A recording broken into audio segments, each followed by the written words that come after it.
څنګه کولای شو چې په مایکروسافټ ورډ پروګرام کې یو وړاندیز په رسمي ډول ولیکو؟ راځئ زده یې کړو. د دې کار د ترسره کولو لپاره لومړی باید موږ او تاسې مایکروسافټ ورډ پروګرام خلاص کړو. نو تاسې کولی شئ د رن له لارې د مایکروسافټ ورډ پروګرام خلاص کړئ. نو راځو دلته وین ورډ لیکو، انټر کوئ. نو موږ سره به د مایکروسافټ ورډ پروګرام صفحه څنګه شي؟ خلاص شي. دلته راځو په بلینک ډاکومنټ باندې موږ او تاسې چی کوو؟ کلیک کوو چې تر څو موږ سره یو خالي صفحه څنګه شي؟ راشي.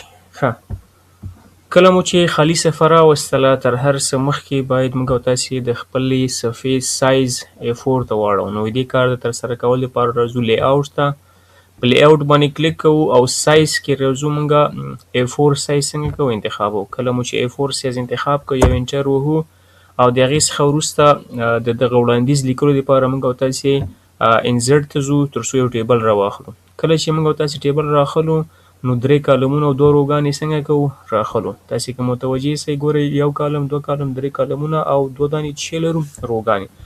نو دغه جدول به د صفحې مطابق برابر کړو. لږ به دا دې طرف ته راوړو تر څو له دغې صفحې څخه موږ او تاسې اعظمي ګټه واخلو او دا به دې طرف ته راولو. دارنګه دغه کالم د موږ کوچنی په کار ده، دا به لږ دې خوا راولو او دا به لږ دې خوا ته راولو. ښه، په دغه شکل موږ او تاسې ځان ته 3 کالمونه او 2 روګانې راواخیستلې. نو د دې لپاره چې موږ دغه وړاندیز لپاره ساحه برابره کړو، نو راځو دلته ودرېږو، دغه لاندینی رو راکشوو په دغه شکل د صفحې تر اخره پورې څنګه کېږو؟ راځو. زه دا دلته پرېږدمه او د هغې څخه وروسته دې کې موږ او تاسې یو څه نه څه تغیرات راولو. نو تر هر څه مخکې په وړاندیز یا پیشنهاد کې رسمي لوګوګانې هم باید څنګه کړو؟ ځای په ځای کړو. ما سره 2 لوګوګانې دي، یوه لوګو به دلته زه راوړم او بله لوګو به دلته زه څنګه کړم؟ ځای په ځای کړم. نو د لوګو دپاره مجبوره یاستو چې انزرټ ته لاړ شو او 2 شیپونه موږ، یو شیپ موږ دغه ریکټینګولر شیپ راخلو او دلته دا شیپ څنګه کوو؟ ډرا کوو. په دغه اندازه کې دا شیپ ما ډرا کړ او دې کې به تاسې راشئ فارمټ کې به تاسې راشئ شیپ فیل ته او شیپ فیل کې به تاسې راشئ پکچر ته. کله چې پکچر ته راغلی، چېرته چې تاسې سره لوګوګانې سیو دي هغلته به تاسې لاړ شئ. ما سره په ډیسکټاپ کې سیو دي، نو زه ډیسکټاپ ته راغلم، په لوګو مې کلیک کړ، په ښي طرف کې دا د اسلامي امارت لوګو راخلمه.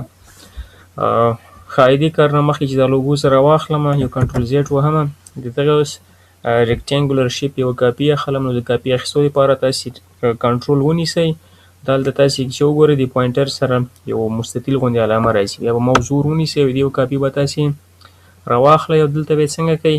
ځای په ځای کوئ.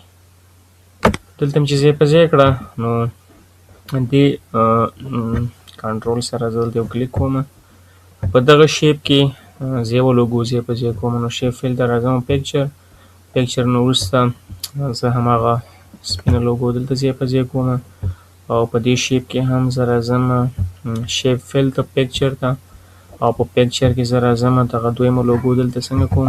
ځای په ځای کوم. نو که تاسې وګورئ دلته د لوګو یو آوټلاین لري، نو دا آوټلاین به موږ څنګه کوو؟ د دې کار دپاره موږ راځو شیپ آوټلاین ته، شیپ آوټلاین باندې کلیک کوو، دا نو آوټلاین کوو. نو دا آوټلاین به څنګه شي؟ له منځه لاړ شي. دلته هم زه راځم شیپ آوټلاین ته او دا نو آوټلاین انتخابوم. نو ګورئ آوټلاین یې موږ سره څنګه شول؟ اخوا شول. اوس راځو دلته یو څه لیکنه کوو. د لیکنې دپاره موږ تاسې د انزرټ ته راځو، یو ټکس باکس څنګه کوو؟ راخلو، په ټکس باکس باندې کلیک کوو او دلته راځو ډرا ټکس باکس. په ډرا ټکس باکس باندې کلیک کوو، یو ټکس باکس دلته ډرا کوو په دغه اندازه کې. ښه، دا لوګو به زه لږ پورته ویسم، دا لوګو به هم زه لږ پورته ویسم تر څو دا ځای موږ ته لږ یو څه نه څه څنګه شي؟ خالي شي. ښه، نو زه راځم دې د آوټلاین د ټکس باکس آوټلاین څنګه کوم؟ له منځه وړم، دلته ودرېږم، کنټرول نیسم او دې یوه کاپي څنګه کړم؟ اخلم.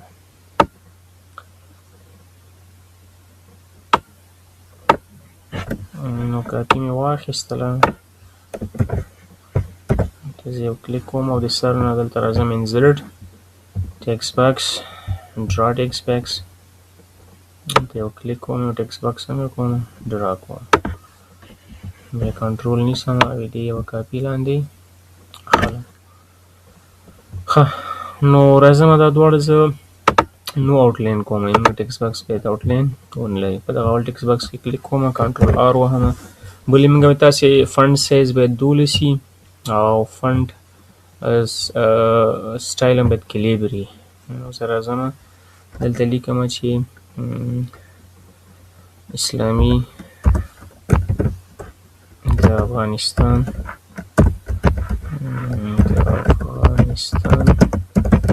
اسلامي امارت او په دغه لاندې ټکس باکس کې زه لیکم کنټرول آر وهم، لیکم پوهنې